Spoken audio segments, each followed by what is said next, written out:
Thanks for tuning in again for the Joyful Noise Music Academy with John Castile. What we're going to be focusing on in this lesson is how to take semitones and use them to construct not only major chords but also minor chords, as well as one other very important piece of information in the structure of our major chord progressions and how this ties into a certain pattern that arises using these semitones.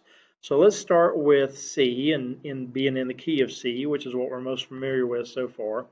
And if we label these on the diatonic scale level, we'll know that C becomes note 1, D is note 2, E is note 3, F is 4, G is 5, A is 6, and B is 7. We should know that by now. Now let's notice something about the 4 note. So in the progression of semitones, okay, we should know that C, F, and G in the key of C are the major chords for that key because they are chord 1, chord 4, and chord 5.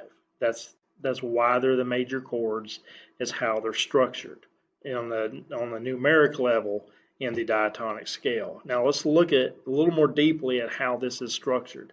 As far as semitones go, you'll notice when we go from C to D, we've actually gone 2 semitones. We go from C to C sharp to D. That's 2 half steps, which is what we call a whole step in music. So from C to D, the reason it's a whole step is because of the semitones structured on the keyboard. Now, if we go from C to D, that's a whole step. From D to E is a whole step, because we go D to D sharp to E. But notice E to F is not a whole step. E to F is simply a half step because there's no black key in between those 2 notes. They are the enharmonic keys for each other.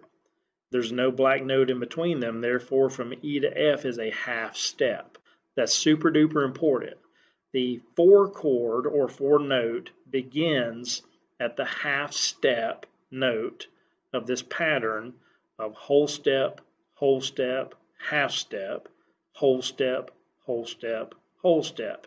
That is significant because of the way it falls in that pattern. Every other key you're ever going to play in will also follow that same pattern, and that note 4 or chord 4 will be the half step of the pattern of semitones. Okay, again, to review quickly, C to D is a whole step, D to E is a whole step, E to F is a half step, that becomes note 4, F to G is a whole step, G to A is a whole step, A to B is a whole step, and then it starts all over again. Now, that's important, so remember that for here in just a little bit. All right, now let's look at a reminder of how the major chords are constructed. A major chord is built up of 3 notes, so the middle note is 4 semitones away from the first note. The last note of the triad is 3 more semitones away from the middle note. Minor chords are built the exact opposite. The minor chord is 3 semitones away from the root note, and then 4 more semitones away from that for the final note of the triad. You'll see this happen as we go further. So we're going to look at the major chord. Again, chord 1, 4, and 5 are major chords in any key you're going to play in. So to construct the C major, since that's chord 1 in this sequence, we go at 4 semitones to figure out the middle note of the triad. Then we go at 3 semitones to figure out the final note of the triad. Pretty basic. Now we go from chord 1 to chord 4, which again is that half step in that sequence of whole, whole, half, whole thing I just showed you. That's important again for later on. So from there, we go up for the F major, 4 semitones to find the note for A, 3 semitones to find the note for C. The major chord, 4 semitones, then 3 semitones away from the root. And then chord 5, which begins with note 5 in this case, goes up 4 semitones. That's the B. 3 more semitones, that's going to be the D. Those are the 3 major chords for this key. Chord 2, 3, 6, and 7 are all going to be minor chords. And again, they're constructed the exact opposite of the way major chords are constructed. So what I want you to learn for right now is the next chord we're going to focus on is what we're going to call chord 6. And that is always going to be called the relative minor chord to the key in which you're playing. So A minor is the relative minor to the C major chord. So C major, because that's the key we're playing in, the relative chord is the sixth chord, called the A minor in this case. Or it can be whatever key you're playing in. It's going to be the sixth chord. It's going to be a minor chord. So that's important to remember. So to build the construction of that, we go up 3 semitones to figure out the middle note, and then 4 semitones to figure out the final note. So that's the only difference in minor and major chords.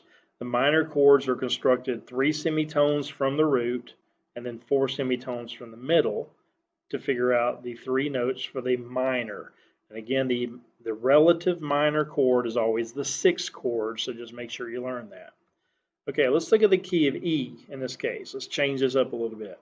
We'll apply the diatonic notes, and if we go up 4 notes, 4 semitones rather, from E, that gives us the middle note of the major chord of E. 3 more gives us the final note of the major E composition of what we call E major. Okay, go up to note 4 in this case is A.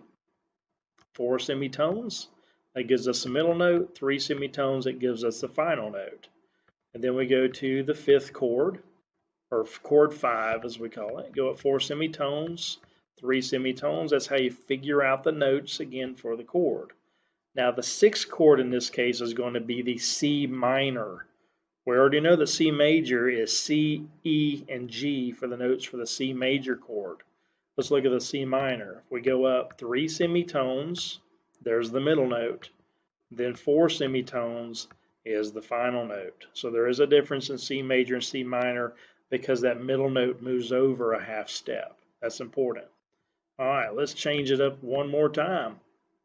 And we notice again that the 1-4-5 progression pattern, it's important to remember that whole step, half step, whole step, whole step, whole step rule.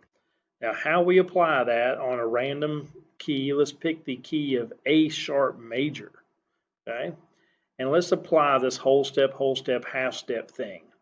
So to go from A sharp, go a whole step takes us to C, another whole step takes us to D, a half step takes us to D sharp, and then a whole step takes us to F, a whole step to G, and then a whole step to A. Why is that important? Because the 1 note is the beginning note of A sharp, the 2 note in the diatonic scale is going to be C in this case, the 3 note is going to be D, the 4 note is going to be D sharp. So that's where your chord 4 is going to begin.